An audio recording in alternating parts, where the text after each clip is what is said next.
नमस्कार. आज आपण अगदी झटपट तयार होणारी साधं सिंपल असं जेवण बनवणार आहोत. अतिशय चविष्ट असं हे जेवण तयार होतं. तर नेहमी तेच ते जेवण जेवून जर कंटाळा आला असेल तर अगदी झटपट तयार होणारी अशी ही थाळी बनवून बघा. तर आज आपण अगदी झटपट तयार होणारी ही थाळी बनवणार आहोत. तर इथे 1 वाटी आपण तूर डाळ 10 मिनटं भिजवून घेतलेली आहे. डाळ भिजवून झाल्यानंतर पाव चमचा हळद, 2 चिमूटभर आपण इथे हिंगाचा वापर करणार आहोत. 1 छोटा चमचा आपण तेलाचा वापर करणार आहोत. तर इथे आपण जिऱ्याचा वापर न करता जिरे आपण नंतर वापरणार आहोत. डाळ शिजताना कधी कधी काय होतं, कुकरच्या शिटीमध्ये जिरे अडकतं आणि मग शिटीमध्ये ते जाऊन फसतं. मीडियम गॅसवर आपण डाळ 2 शिट्यांमध्ये शिजवून घेणार आहोत. डाळ शिजवून होईपर्यंत आपण इथे मुळा स्वच्छ साफ करून बारीक करून घेतलेला आहे आणि आता आपण प्रथम मुळ्याची भाजी बनवणार आहोत. बाजारामध्ये छान कवळा असा मुळा येतो, तर आपण मुळ्याच्या पानांची भाजी बनवणार आहोत. तर इथे आपण फोडणीपुरतं तेल गरम करून घेणार आहोत. तेल गरम झाल्यानंतर 1 बारीक चिरलेला कांदा, 3 ते 4 हिरव्या मिरच्या, तर इथे आपण तिखटवाल्या हिरव्या मिरच्या वापरलेल्या आहेत. इथे मी मोठे तुकडे करून घेतलेले आहेत. तुम्हाला जर एकदम बारीक मिरची चिरून हवी असेल तर तुम्ही बारीक मिरची चिरून घेऊ शकता. तर इथे आता कांदा आणि मिरची परतवून झालेली आहे आणि आता आपण बारीक चिरून घेतलेल्या मुळ्याची पानं आहेत ती आपण फोडणीमध्ये परतवून घेणार आहोत. गॅसची फ्लेम स्लो ठेवायची आहे. पालेभाज्या बनवताना सुरुवातीला कधीच मिठाचा वापर करू नका. पालेभाज्या परतवून झाल्यानंतरच मिठाचा वापर करायचा. पालेभाज्या या आळतात. फोडणीमध्ये आता मुळा आपण परतवून घेणार आहोत. तर मुळा परतवताना आता गॅसची फ्लेम मोठी करायची आहे, कारण पालेभाजीला पाणी सुटतं, लक्षात ठेवा. ते गॅसची फ्लेम जर तुम्ही स्लो ठेवली तर मग पालेभाजीला पाणी सुटतं. तर पालेभाजी कधीच वाफेवर शिजवायची नाही. पालेभाज्या या वाफेवर शिजवल्या म्हणजे त्यातले जे औषधी गुणधर्म असतात ते नाहीसे होतात. तर गॅसची फ्लेम मोठी ठेवून आपण मुळ्याची भाजी सतत ढवळत राहायचं आहे. इथे आता खोबऱ्याचा वापर करताना गॅसची फ्लेम आपण स्लो ठेवायची आहे. तर इथे आपण ओलं खोबरं वापरणार आहोत. अर्धी वाटी ओलं खोबरं. ओल्या खोबऱ्यामुळे छान अशी चव येते. पालेभाजीला खोबरं आणि कांदा जास्त वापरायचा, म्हणजे पालेभाज्या छान चवीला होतात. तर इथे आता मुळ्याच्या भाजीमध्ये आपण खोबरं परतवून घेणार आहोत. तर पुन्हा एकदा इथे गॅसची फ्लेम मीडियम ठेवायची आहे आणि खोबरं आपण भाजीमध्ये परतवून घेणार आहोत. तर इथे पाहू शकता भाजीमध्ये बिलकुल पाणी नाही आहे. तर फास्ट गॅसवर आपण ह्या भाज्या व्यवस्थित अशी परतवून घ्यायच्या, म्हणजे पालेभाज्यांमध्ये बिलकुल पाणी राहत नाही. तर इथे आता भाजी आपली परतवून झालेली आहे. पुन्हा एकदा गॅसची फ्लेम स्लो ठेवायची आहे आणि इथे भाजी परतवून झाल्यानंतरच आपण सर्वात शेवटी आपण मिठाचा वापर करणार आहोत, कारण भाजी पूर्णपणे आळलेली आहे. इथे पाहू शकता, ज्या वेळेला सुरुवातीला आपण मुळ्याची भाजी बनवताना भरपूर होती आणि जशी आपण परतवून घेतली तशी ती भाजी पूर्णपणे आळली आहे. आळल्यामुळे काय होतं, भाजी कमी होतं प्रमाण. तर इथे आपलं मिठाचं प्रमाण जास्त नको व्हायला, म्हणून भाजी उतरवताना कधी पण मिठाचा वापर करायचा.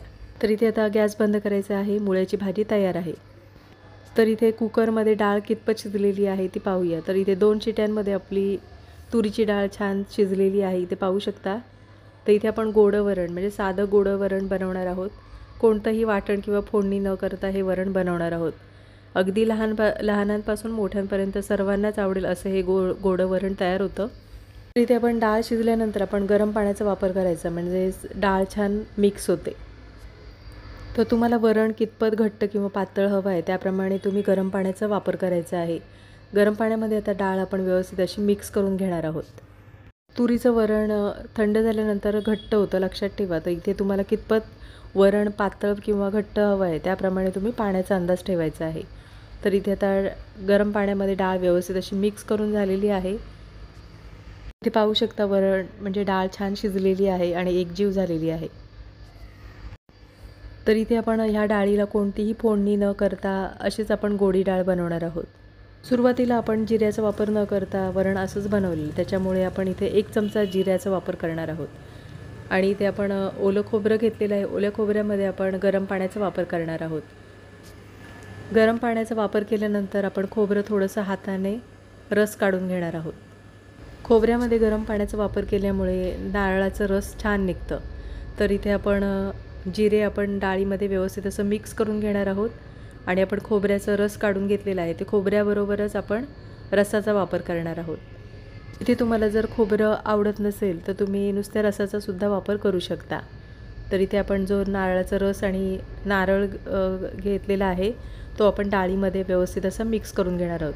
तर इथे आता वरणाला आपण छान अशी उकळ येऊ द्यायची आहे. अतिशय चविष्ट असं हे गोडं वरण तयार होतं. नक्की रेसिपी बनवून बघा. नेहमीचं वरण आमटी खाऊन जर कंटाळा आला असेल तर कधीतरी अशा पद्धतीने एकदा हे गोडं वरण बनवून बघा. अगदी लहानांपासून मोठ्यांपर्यंत सर्वांनाच आवडेल असं हे वरण तयार होतं. तर इथे आता आपण चवीनुसार मिठाचा वापर करणार आहोत. तर ह्या वरणाला कोणतीही फोडणी किंवा कढीपत्ता किंवा कोथिंबिरीचा वापर न करता हे वरण आपण असंच बनवणार आहोत. तर आता मिठाचा वापर केल्यानंतर डाळ आपण एकदा ढवळून घेणार आहोत आणि तर इथे आता वरणाला आपण एक उकळ येऊ द्यायची आहे. इथे तुम्हाला जर गूळ आवडत असेल म्हणजे गोडं वरण बनवणार आहोत तर इथे थोडंसं गुळाचा वापर करतात.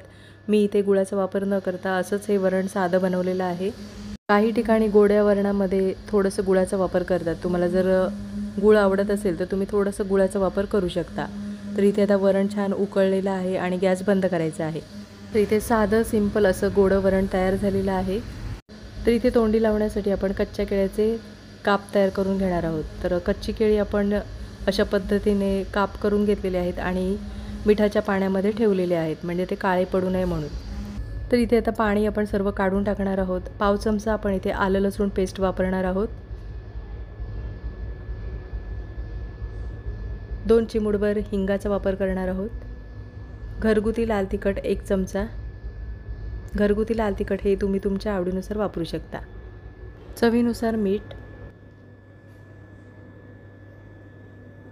लक्षात ठेवा आपण पाण्यामध्ये सुद्धा मिठाचा वापर केलेला. चवीनुसार मिठाचा वापर केल्यानंतर आपण इथे अर्धा चमचा आमचूर पावडर वापरणार आहोत. आमचूर पावडर नसेल किंवा आवडत नसल्यास तुम्ही लिंबाच्या रसाचा वापर करू शकता. सर्व मसाले आपण केळ्याच्या कापांना लावून घेणार आहोत. तर इथे सर्व मसाले आपण केळ्याच्या कापांना लावून झालेले आहेत आणि आता आपण कुरकुरीत खमंग होण्यासाठी आपण इथे रवा आणि तांदळाच्या पिठाचा वापर करणार आहोत.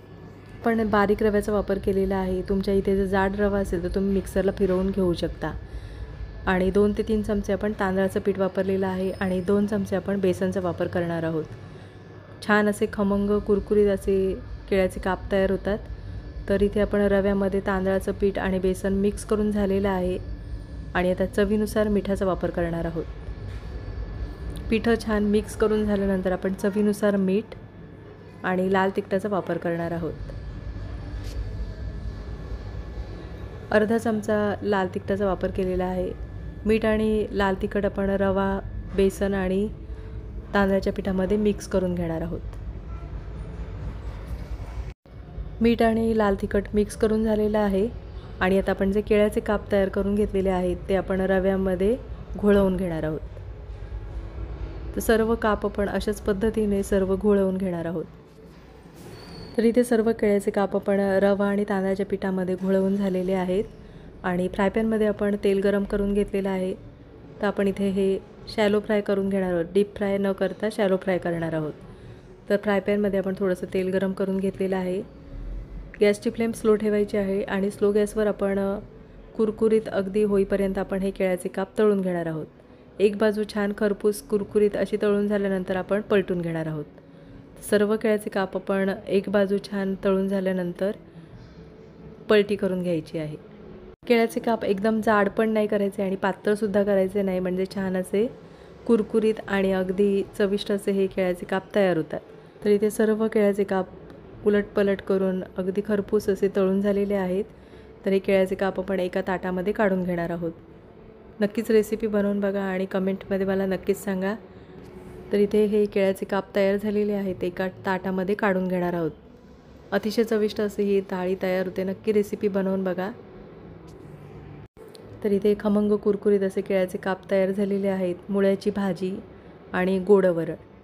तर इथे आपली ही झटपट तयार होणारी साधं सिंपल असं जेवण तयार झालेलं आहे. नक्की रेसिपी बनवून बघा आणि कमेंटमध्ये मला नक्कीच सांगा. आजची रेसिपी आवडली असेल आणि चॅनलवर नवीन असला तर चॅनलला सबस्क्राईब करा आणि व्हिडिओ आवडला असेल तर लाईक शेअर करा.